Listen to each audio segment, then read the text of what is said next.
J'aimerais qu'on fasse un petit pas de côté, qu'on revienne à la genèse du projet, parce qu'on a parlé des valeurs traditionnelles et on l'a pas évoqué tel quel, mais le petit artisan est aussi, il y a parfois des métiers très spécialisés dans le luxe avec des tout petits artisans. Les protéger, c'est aussi les soutenir financièrement. Pour qu'on préserve les valeurs du luxe, il faut aussi préserver leur existence. Gaspard, la genèse de votre projet, là on n'est pas sur du tout petit artisan, mais comment vous avez pu faire évoluer ce projet? Est-ce que vous avez bénéficié de soutien? Et j'aimerais ensuite qu'Edouard, vous rebondissiez sur la partie justement entreprise du patrimoine vivant. Comment vous apportez votre soutien? Peut-être d'abord la genèse de Coucou.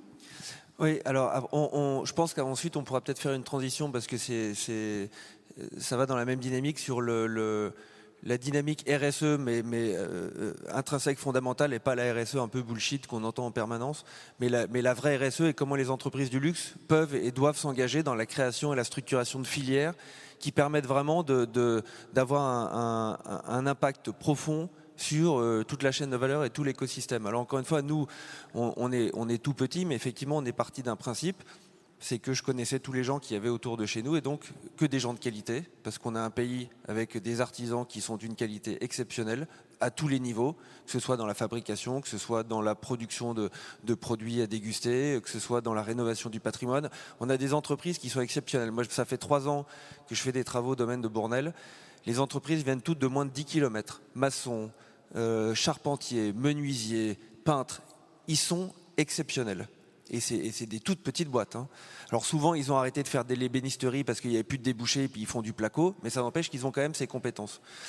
Ce qui est d'ailleurs un peu dommage parce qu'on peut s'interroger sur la perte de savoir-faire liée au manque de structuration de la filière, dans plein de domaines. On peut parler du bois, on pourra peut-être reparler du bois vite fait tout à l'heure. Donc nous, on est parti de ça et on s'est dit, dans notre spectre de décision, parce que c'est une valeur fondamentale, je ne le fais pas pour mes clients, je le fais pour moi en tant que chef d'entreprise, dans notre prisme de décision, il y a un élément fondamental, c'est le local et la qualité des gens avec qui on travaille. On ne va pas aller chercher un prix quand on négocie un pot de miel ou n'importe quel produit, on va aller chercher le lien humain, la qualité de la personne et la volonté de travailler dans la durée pour lui permettre et pour nous permettre d'évoluer ensemble. Donc on va dire, écoute, toi, je te garantis que pendant 5 ans, on va bosser ensemble. Quoi qu'il se passe. Donc, investissons ensemble pour aller ensemble dans cette direction sur la réduction des déchets, sur la manière dont on va structurer tes relations avec un autre artisan à côté parce que vous avez des choses à faire ensemble et ça va nous permettre collectivement de sortir un meilleur produit, peut-être moins cher, qui produit moins de déchets et ça, on va l'expliquer à nos clients.